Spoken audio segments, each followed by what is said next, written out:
My name is Gerald Dierkas. I work here at the library, and it is my privilege to welcome you to the university's 8th annual open mic poetry reading. I need to thank the Department of English, who co-sponsored this event and who provided the refreshments.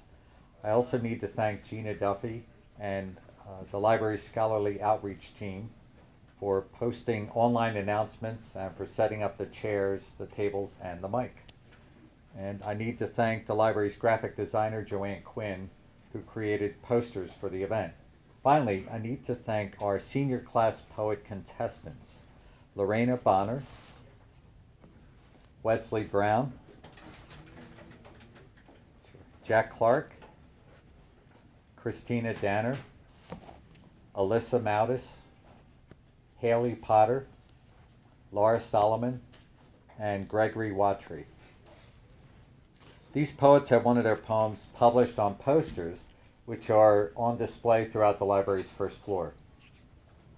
Now, we're all facing front where there's a podium and a microphone, and that's appropriate. Poetry is, after all, a public experience.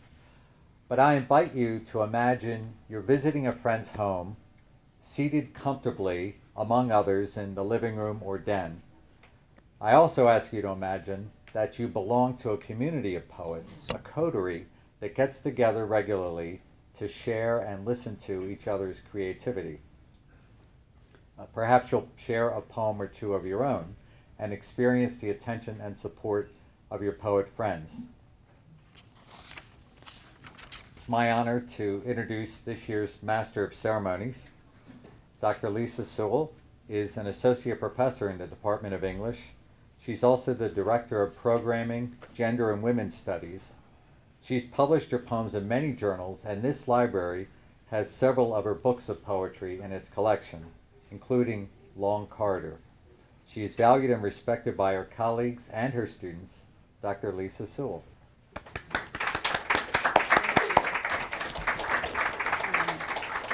So, thanks, Gerald, and thanks to the library, to Regina and Gerald for organizing this, and to the English department for co-sponsoring it, to Cindy Farrell, our secretary in the English department, ordered the food, so thanks to her. I know a couple people have to leave, so I want to get started, and I want to just say that if you came in and you want to read, there's another sign-up sheet at the back, and you can sign up and come up and read a poem. I think, as many voices as we can have today would be great. And I guess I'll start us off with a poem. Since I'm asking other people to read their poems, I should read my poem too. And I'm working on a series of poems that are about endangered species, and this is my poem about the honeybee. The official title is Apis mellifera. So much depends upon the long-bodied queen, her mandible jaws and sharp cutting teeth, and the 2,000 eggs that fall from her abdomen daily. Seed that become the toothless offspring worker bees with their pollen baskets and wax-secreting glands, their honey sacs on which so much depends and we depend so much. This poem is for the worker bee after 3 weeks of nursing and nest building and cleaning, finally out of the nest, working hard, rolled in pollen from the 4,000 flowers that must be tapped for a single teaspoon of honey, and for her waggle dance that leads us straight, but suddenly never returns. The ancient Greeks believed that bees were born from animal corpses when Aristaeus sacrificed 4 bulls and 4 heifers. From their entrails, new swarms suddenly appeared. They settled on the mouth of the child, Plato, and Pliny says, announced the sweetness of his enchanting soul, and on the lips of St. Ambrose, patron saint of beekeepers. This poem wants to keep the mouth abuzz and giving up the sting, a meager poem for the abandoned queen and workerless hives, souls of the dead no longer flying, unsurrected goddess voice and lost hum sounding of creation. So I don't know if you guys know, but the honeybees are disappearing. So our first reader is from the math department faculty, professor in the math department, Timothy Thiemann.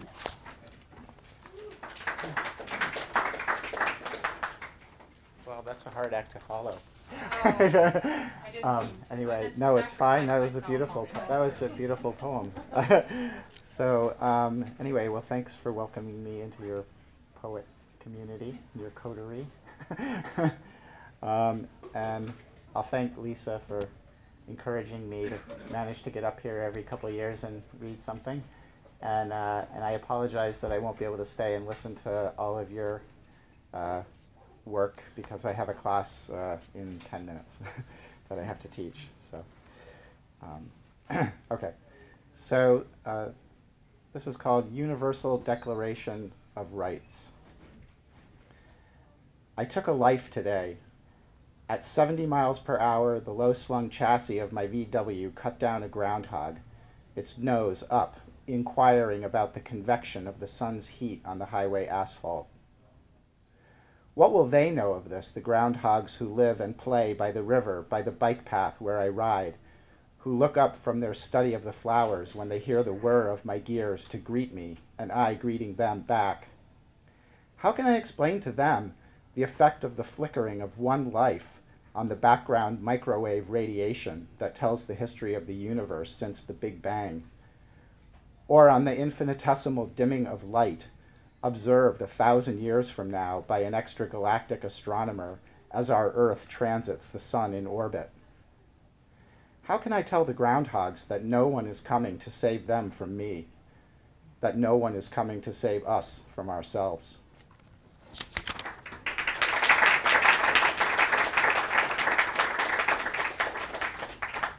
So I think we have a theme here now going. Okay, so our next reader is one of the senior class poet entrants, Christy Dyer. She's a senior English major, and I want to thank her for reading some of her work.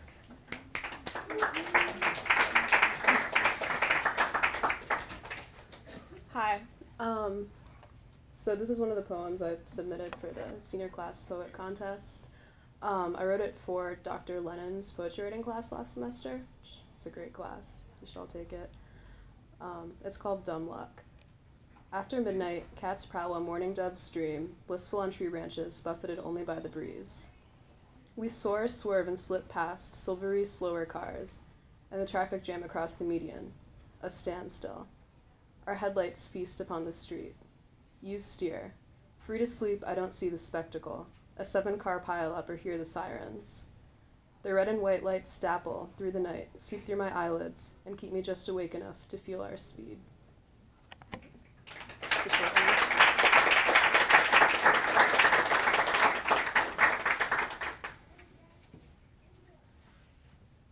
Thanks, Christy. Our next reader is Juan Castillo, and he's a junior geography major. All right, yay.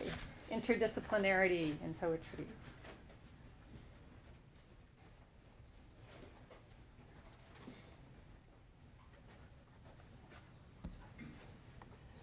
Hi, hello guys.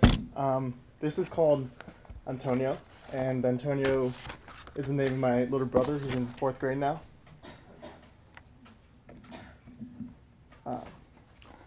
I hold my heart for you to examine. No blood, only you. You are its fuel, pumping life into its foundation.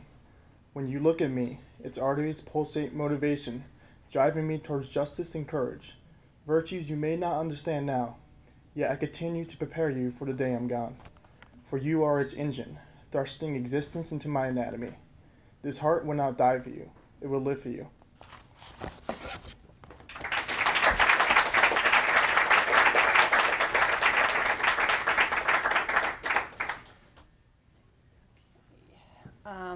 Our next reader is Matt Enright, and he's also a junior in the communication program. Oh, and you're... We're allowed to read from here, right? Yeah, absolutely. Okay, good. Because I can't write. Could you say a little bit about Arthology? I forgot to mention. I mean, I just started reading it a couple minutes ago, and it's really good. There's a variety of different poems and literature, prose, and there's also a photography, so you should go and pick it up and look at it because it's great, and go Anthology. Okay, so I'm going to be reading Self-Fashioning by Zachary Hayes. It's dark, as lonely colors parting, tides breach starkly on the painted sand of a canvas. Put me there and I'll return the favor. Put me there and I'll return the favor. Placing fits of glamour and flavor in the waft of a flowered flounce. Bring me to your chest, arrest my neck in your neck's nest.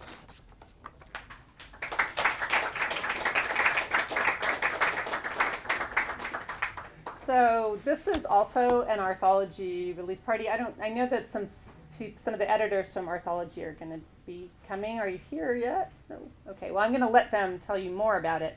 But it's a student-run, student literary arts magazine, and it's on the back table. So I hope you'll pick up a copy and take a look at it. So our next reader is one of our hosts, Gerald Dierkas.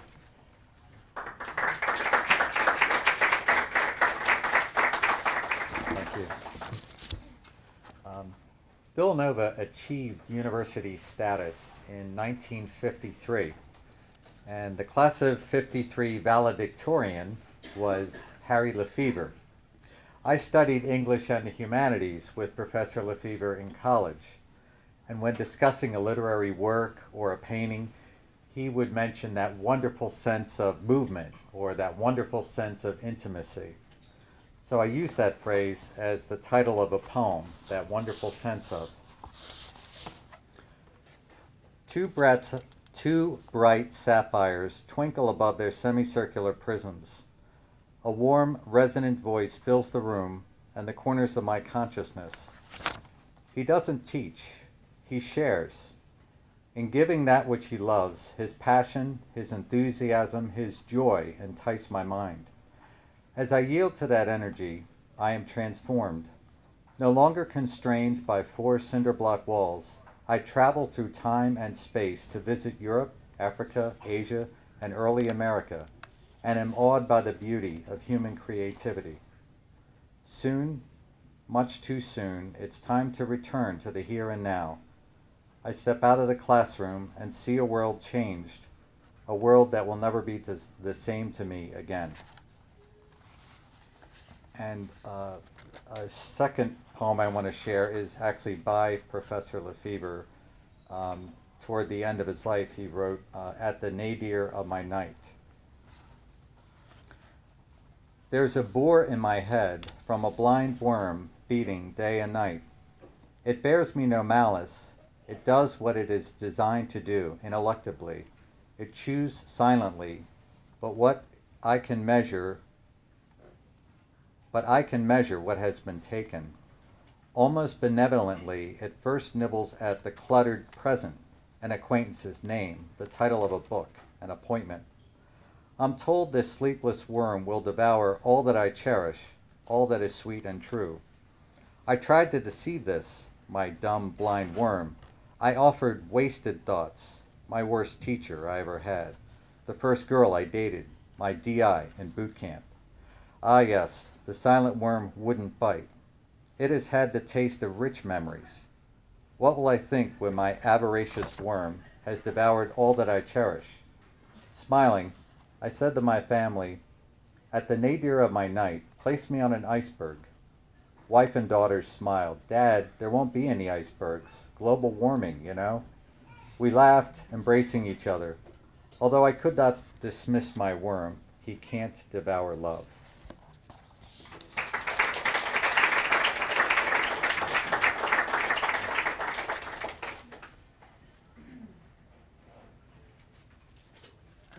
So thank you, Gerald.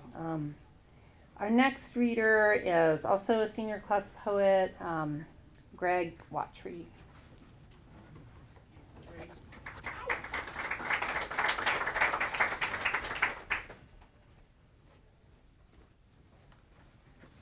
Hello, hello, hello.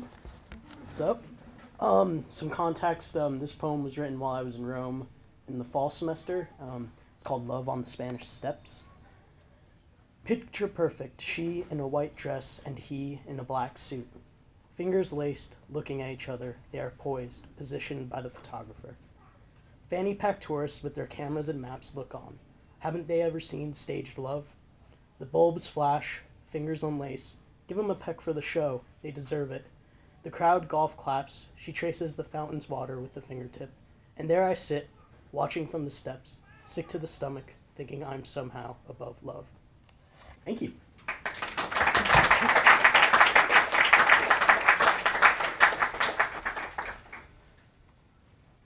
Thanks, Greg. If anybody wants to read, there's another sign-up sheet at the back that I'm going to check periodically. So I think the more people that read, the more people maybe want to read, which is a good thing.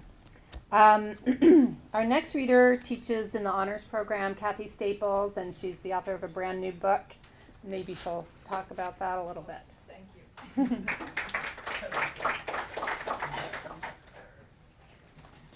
I am the author of a brand new book. It's The Rattling Window, and it's just come out this month. And I was going to read something from it, but I was inspired by your flora and fauna.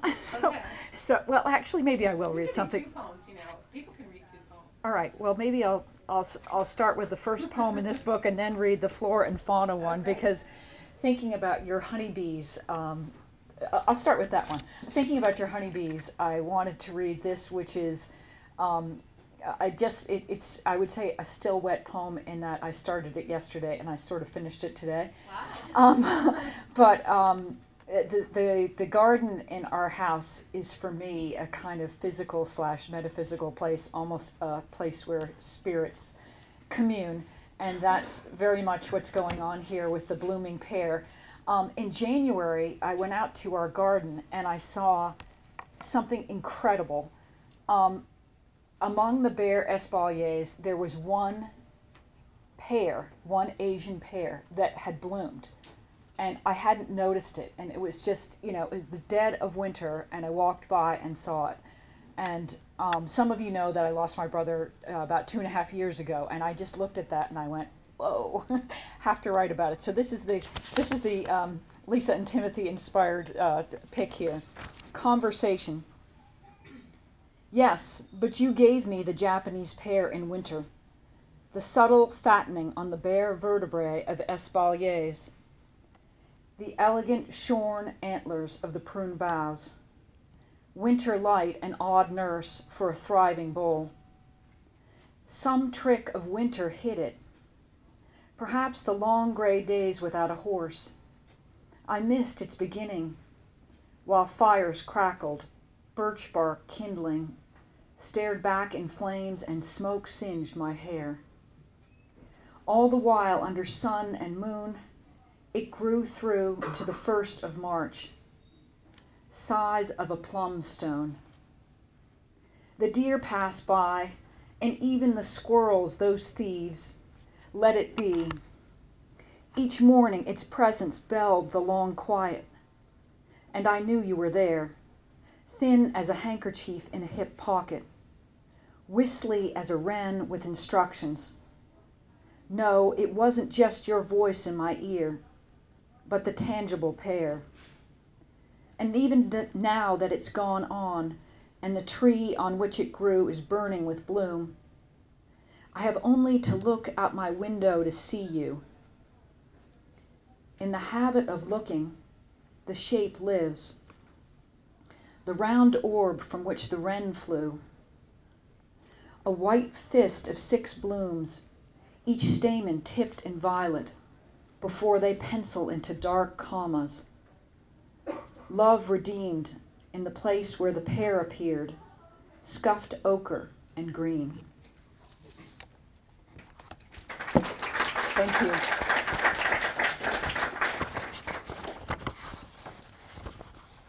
This next poem is inspired by a widow's walk. Do you all know widow's walks?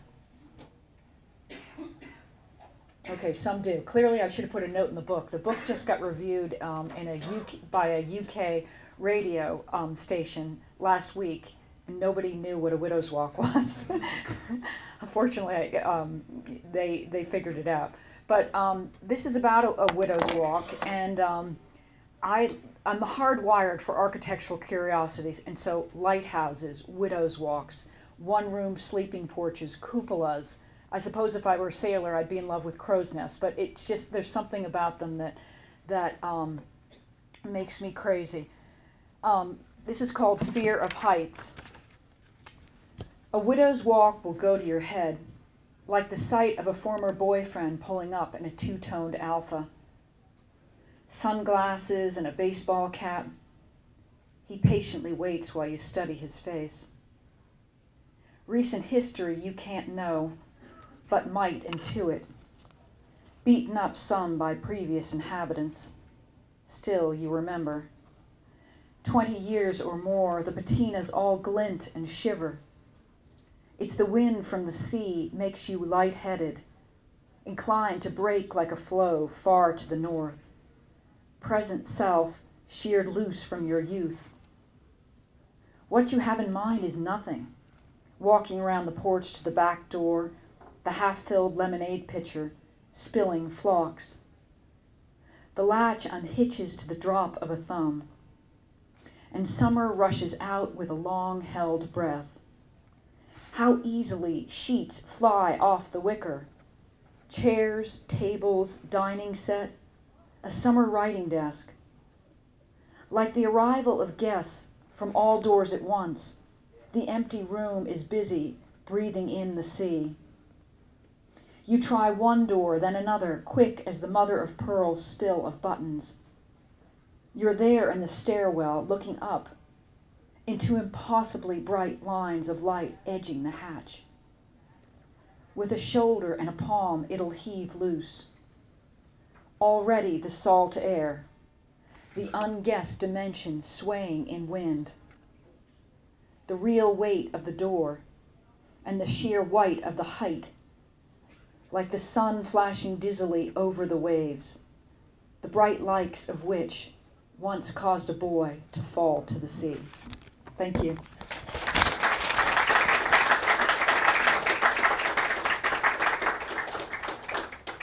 Thanks, Cathy, and congratulations on your book. Beautiful poems. So our next reader is a graduate student in the English program, and he works here at the library, Corey Arnold.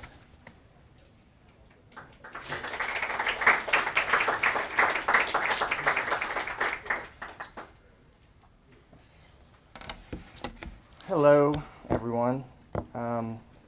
Thank you for letting me read here. I really appreciate it. This poem is called Mosquito and Amber. I was inspired somewhat by Marianne Moore and her syllabic verse, and also a little bit by Jurassic Park. You guys have probably all seen Jurassic Park. So yeah, it's called Mosquito and Amber. We say ancient when that's not what we mean. Ancient implies speculation, a groping glance into the shrouded past. The temple is 800 or 900 years old. However, my grandfather is exactly 98, plus some precise number of short seconds, and now another, and now another. The temple has no crude visible beginnings. The wood secretes fine oils that stain the wood, that secretes fine oils that stain the wood, in an act of long unconscious preservation. While we grow pimples in our skin in youth, and then find tiny wrinkles near our eyes, we're not granted an unmarred in-between. My sex is desperate, cloying, unsound. I hear the Buddha bell ring out in gray and green, floating closer, like tornado sirens back home. Such airborne notes will ever unresolve. Thank you.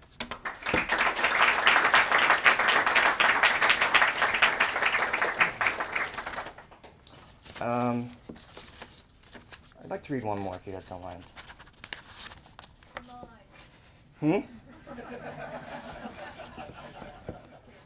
Should I stop?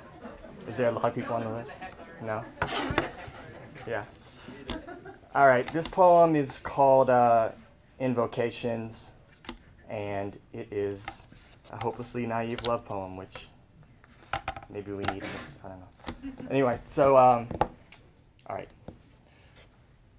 In one story, you're home on Earth, while I command a desperate fleet careening towards death in low orbit. In a motion of night, they mass nearer my post like gnats hovering around a bag of old fruit, while my keystrokes yield the final sex-starved letters of our light-year love. And maybe I go down with the ship. I've not decided yet. In another, and I think you'll like this one, I am Adonis the Bold, holding a shattered sword inlaid with gems. And I think, when this bloody thing is through, I'll walk down the glistening hillside to my tent and see her there in silk and teal and feel her pulse push through the tops of her blushing thighs. In another, we are a young couple, frustrated by the length of our love.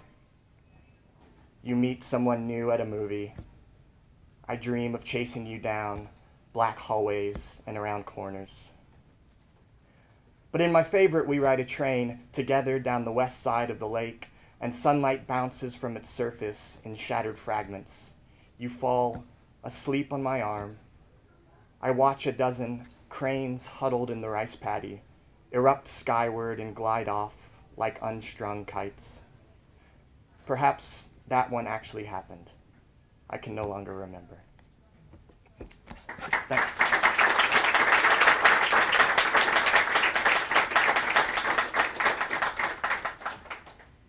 So I thought we could have one more reader and then maybe take a little break and people can grab some food and drink and sign up because you've been inspired and you want to share your work now. And our next reader is Mary OMalley, who I hope some of you know. She's our Heimbold Professor of Irish Studies this semester, and it's been a real gift to have her here, so I'm really happy that she's going to read for us now.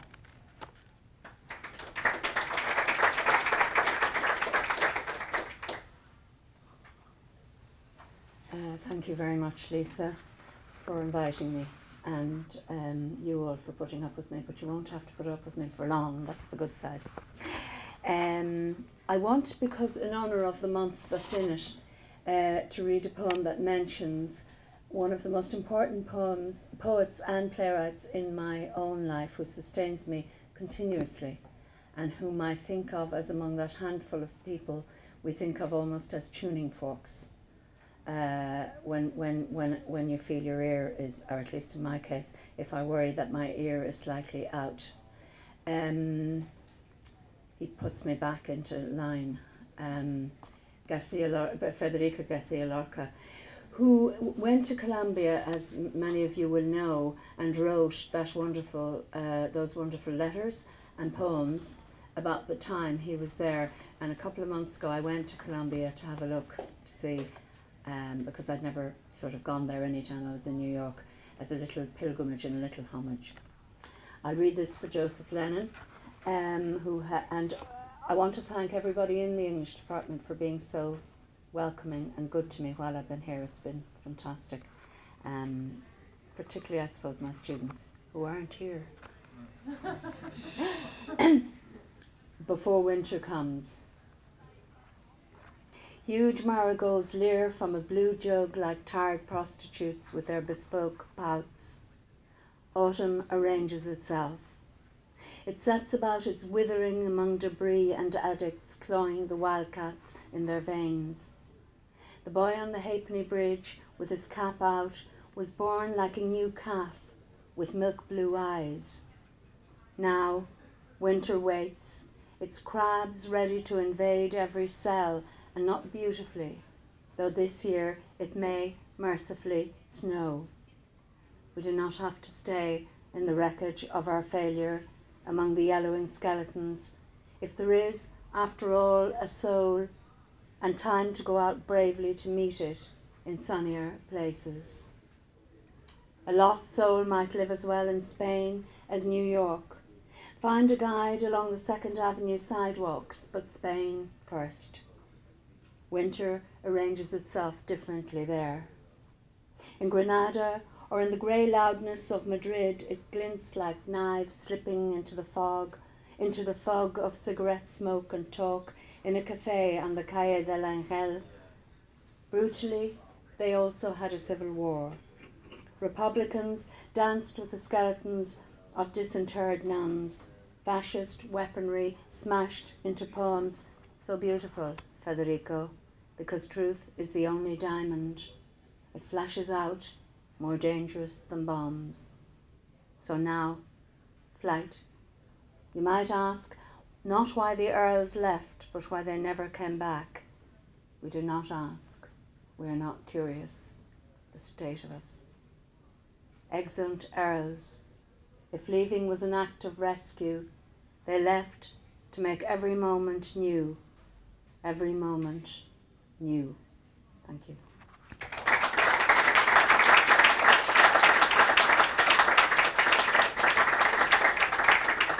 So let's just take a little break, and if you want to grab something to eat or drink, you can, and maybe sign up to read if you haven't already.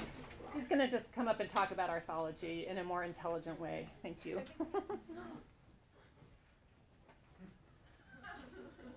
Hello, everyone.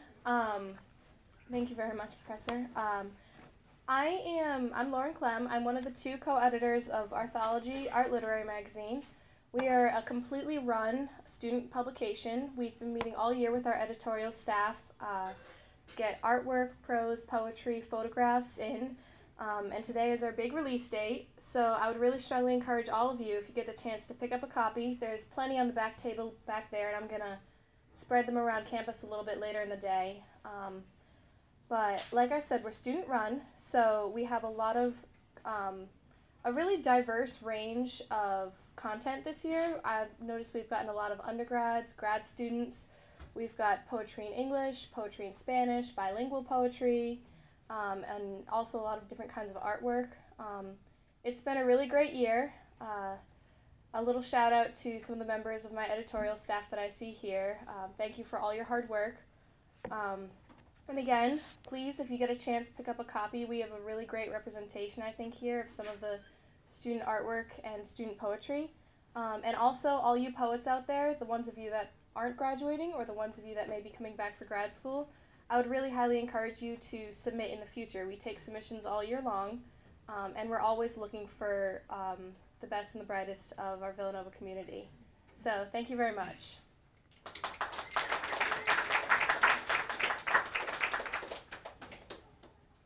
Thanks, Lauren. Okay, so our next reader is Comrade Javadisade, and he's a professor in the English department.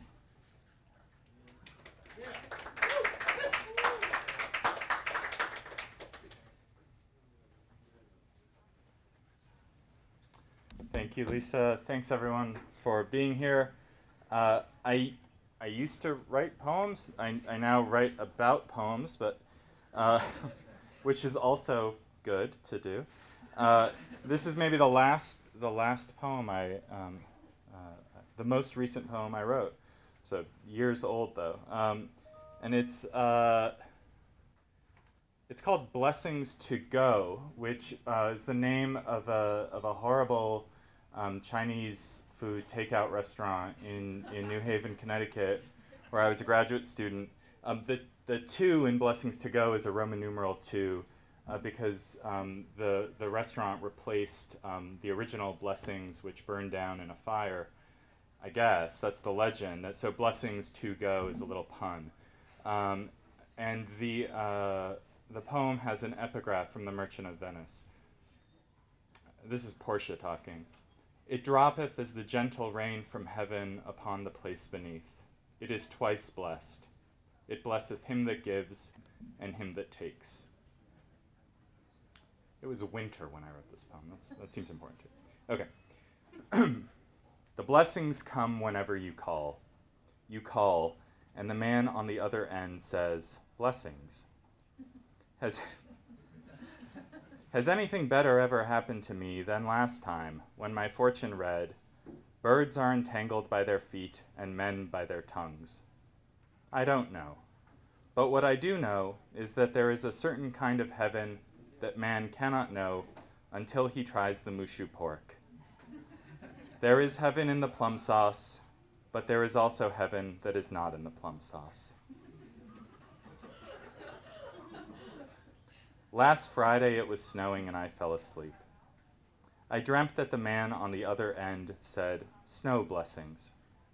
I sat at my desk and watched the snow become soft and heavy. After I stood up, I walked into the hallway of my building and looked down the stairwell.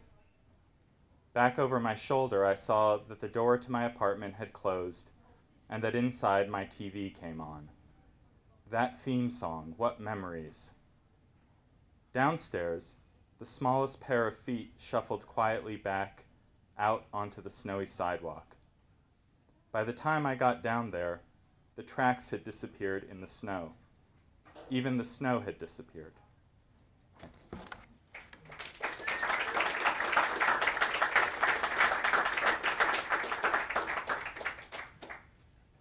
Okay, thank you, Kamran. Our next reader is also one of our senior class poet people, Wesley Brown. He's an English history major and a popular guy.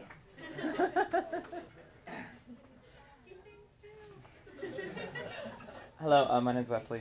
I write under the name Sam Hexagon because I picked my pen name when I was 7 and haven't changed it yet. This is a poem called Gas Money. It has brief profanity, so if you're going to melt, fair warning. Gas money. You're sitting at the wheel with the motor humming arrhythmically, like something between indigestion and fibrillation, when the door opens and the smell of stale vomit wanders in. Campus, please, the smell burps, and drunken confusion hangs like smog over Shanghai. I'm not a taxi, more haltingly than anything. Campus? And there's a hopeful twinge that rolls through the rest of, the guy left without me. I would have waited for him, but he left without me. Where did he go? She's talking to her phone's screen now, and in the glow you see that she's not pretty enough to have a face worth remembering.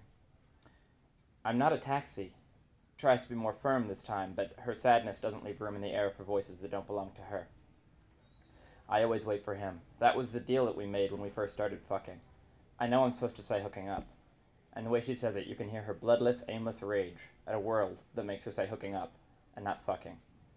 And he doesn't even wait. He doesn't ever wait. He leaves like always. Carolyn had never understood it, but I've always liked tall guys, and sometimes when he looks at me, you know? The radio stops playing that song, and an ad comes on for a medicine that's going to make your dreams come true and your nights less restless. And you look at the puddle of humanity that just laid down on your fake leather seats and think about calling the toll-free number. And you're headed to campus now. A fragile silence has draped itself over the car, interrupted by her heavy, sporadic breathing, halfway between a snore and a sigh, and you briefly think about how hard vomit is to clean off of leather before she starts up again, more quiet this time, like the sadness that choked off your objections has migrated to her throat. It would be easier if he said I love you. I don't, because he doesn't, but it's there, I think, so I just say I miss you, but that's not it, that's just not it. She's mumbling and her mouth never really closes, so all you get is vowels. You plan to turn the radio up, but your fingers turn it down without consulting you, and your ears strain a little to hear her muttering, I love you, to the boy who isn't the one driving her home on a sloppy Wednesday night. She inhales like she's about to cry, but then, just right here is fine, the corner, comes out with a clarity that's almost shocking. She sniffs again and excavates her purse onto your back seat in search of something that turns out to be the $20 bill that she leans forward and stuffs into your hand. You start to speak and find you have to swallow back some of the sadness that's worked its way across the car from her to you and down your throat. I'm not a taxi is clear this time and loud, and she blinks her confusion and then opens the door without a word and leaks her way out of the car and into the night.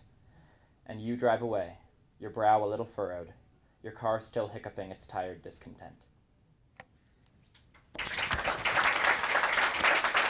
And if it's okay, I'd like to read one more. This is a poem called Thirst, which is a revision of a poem that's in Arthology called I Don't Chew Gum Anymore. Thirst. The sun seems heavier these days. Creakier, like she's grown tired of living, of the lives that gobble up her rays. A whole world built on her decay. After a while you stop, I guess, noticing the way your shoulders always slump, your neck like a creaking axle. You don't take deep movie breaths like you did when you were young, before your mother decided you weren't worth filming anymore. You feel the stale, bitter air, and you feel bewildered. Wasn't it just a day or so ago, when strawberries tasted better, glimpses of skin and sundresses in the grass, so many chances to press against the cool water? When did the concrete get so blinding? When did it get so empty and so hot? Take off your clothes like savagery will save you. Stand tall. Build something and don't write your name on it. Feel the blood start to boil. Feel the fire on your papery flesh. Feel hopeless. Feel your sweat evaporate without meaning. Keep building. Stay naked. Demand that the sun remain in the sky. Demand that the heat constrict you. Never lie down. Know that you will die and that nothing will succeed you. Know that the rock in your foot will never come dislodged. Keep building. Taste the salt and the blood mixing in your mouth. And keep building. Thanks.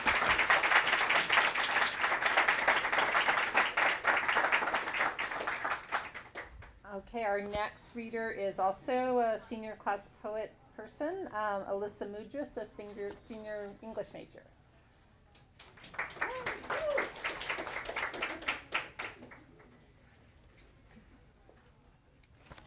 Okay, this poem is about a close friend of mine that died 2 years ago, this month actually, and it's called Child. I did not think that this could happen to someone as nice as you. I remember shaking in the church as your pretty white coffin carried you down the aisle with purple flowers placed on top, and I remembered that was your favorite color. I never thought a funeral could be beautiful. The altar was filled with so many flowers. A big photo of you stood up there, but I can't remember where.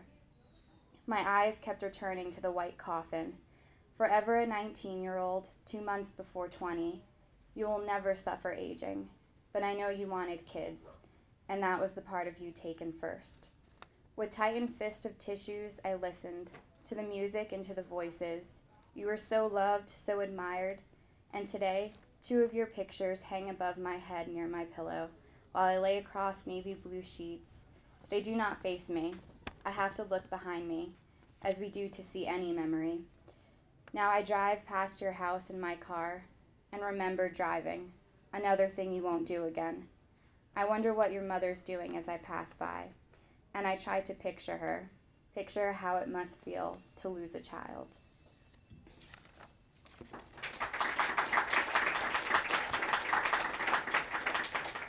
Then thought I'd read one more.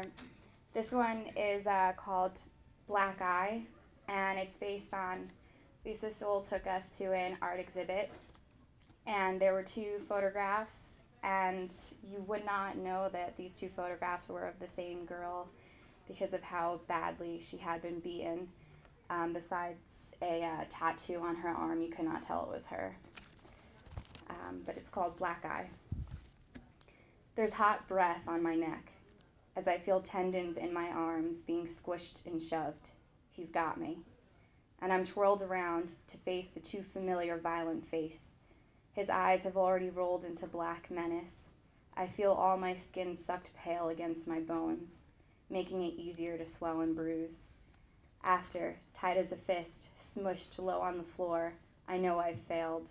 I know I've given up. The darkness of my worn eyelids is a comfort. The icy cool burn of the concrete reddens each elbow. I want to stay here forever, gripping my shoulders. I feel a kick in my side. It's a cop making sure I'm not dead.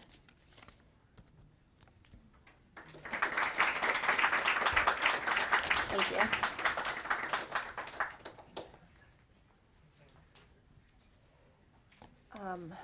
Okay. And our next reader is a professor from the English department and the director of Irish Studies, Joseph Lennon.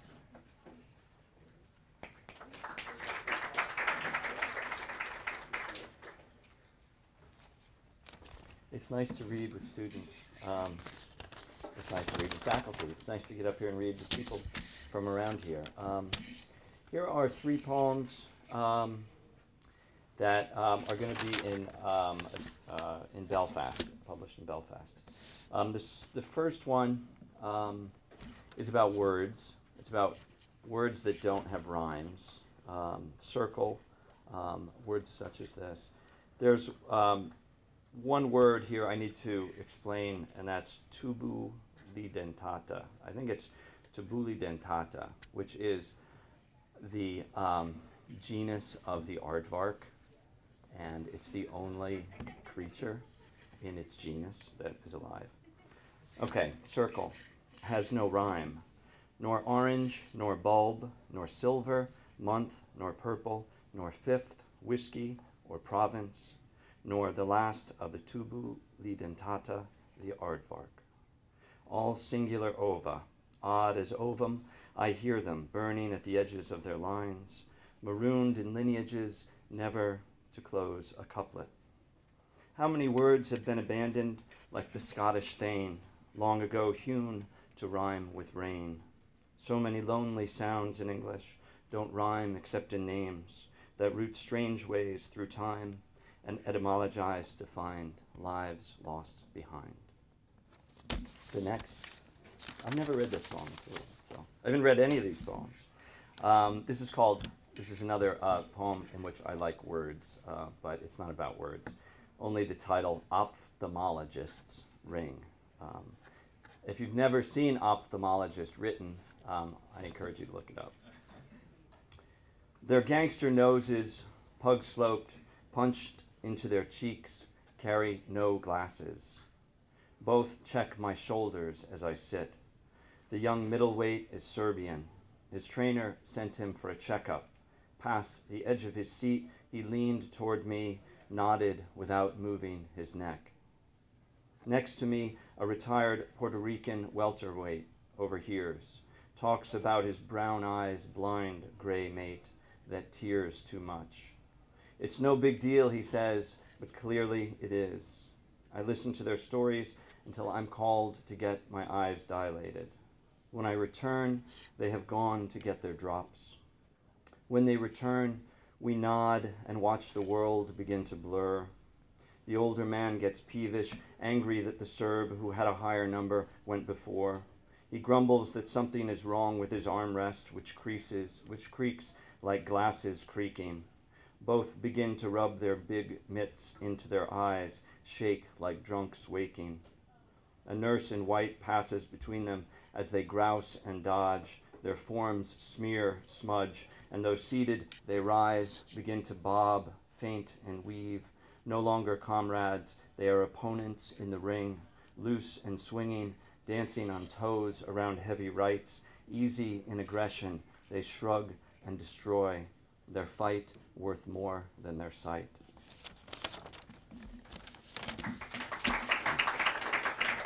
Ophthalmologist offices are dangerous places. Here's the last poem I'll read. Spree. Cops said kids had a spree. 10 cars burgled, a mailbox nicked, a circular saw stolen, that parents let them roam too late. I know thieves by the dart of their eyes, their glances covering something stoic, losing and lost. A friend once stole a stereo from a radio tower's cabin, a night technician's tunes. The next night, we went back to take what was left. We swam to the lights, smashed the window. I boosted, he landed, and an alarm howled. We fell from ourselves, ditched our tools, our bags, splashed over the fence into mud and corn, split up in the dark rows, every passing headlight sounded like that. Every passing headlight became a cop, splaying the night, panning for eyes flashing back, for legs dashing over a lot. I eased over the trestle in town, scanning cars as they rolled through green traffic lights or floated in red pools. Lengthened, I lay outside my circles, exhausted, knowing that when I'd get home, there'd be cops in the kitchen, shifting weight, leg to leg, finger ringing their handcuffs, waiting to take me in. If not, my parents would be up drinking tea, pacing, phoning. But when I got home, no one was awake, the windows closed, the sirens never heard in town. Thank you.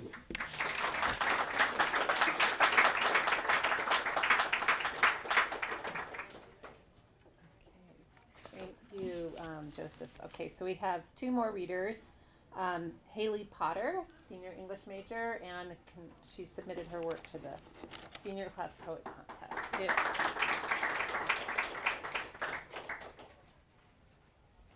Hi everyone. This first poem I wrote for my cousin. It's called Children at Play. Remember that time you stabbed me? I still have the scar. You pillaged your dad's old Swiss Army knife, the red paint chipped and camouflaged by rust, so we could build a wobbly fortress in the woods. You tossed it to me closed, but the wind caught the loose hinge, unmasked it in midair. A flare of silver flickered across my leg before a burn of flaming fluid trickled down. I cried, but we laughed and swore we wouldn't tell. Now you clutch at your real weapons, not a Swiss Army knife, but an American Army rifle, not stolen, but proudly, desperately entrusted. You find yourself a toy soldier, green with inexperience and nauseous fear, panicked that you may have jumped the gun. We don't laugh now. Do we cry? I won't tell.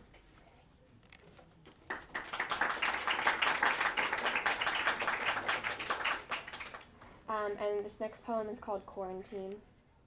I actually wrote it on my birthday, so I'm not entirely sure why it's so depressing, but here it is. The quarantine has been lifted. You're free to go. You're no longer an invalid, but here's a tonic to revive you. Of course, you weren't really sick at all, just unripe, immature. Your cell has been trashed, wasted.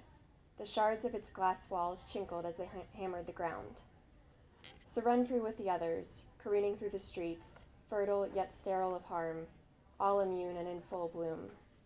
And forget that soon enough the charm will slouch and shrivel. Pretend that time won't rebuild a sturdier ward. For now, toast your venerable youth. 21 years for that cloying anesthetic. Thank you.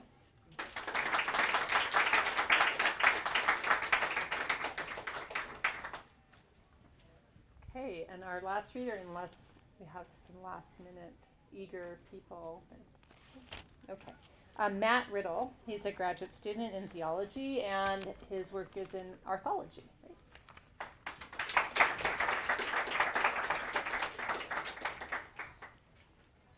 Hey, thank you. I'll read two poems that are both in here.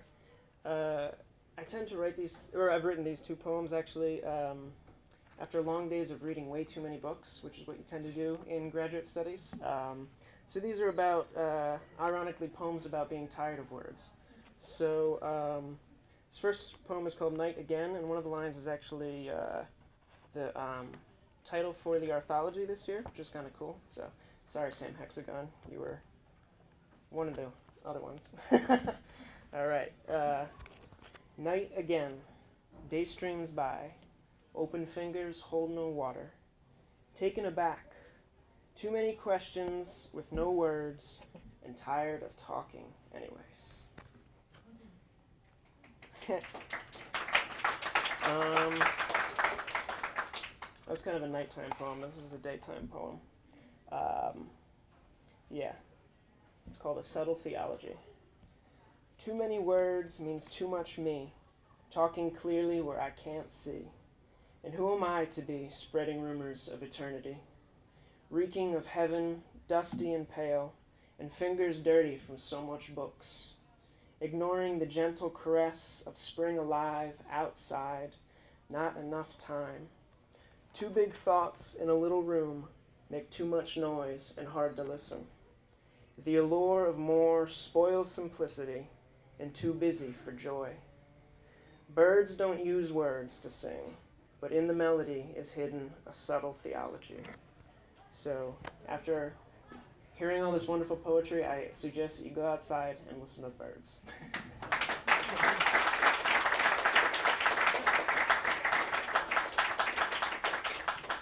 Okay, so thanks for coming and reading and listening, and you've been a great audience, so thanks a lot.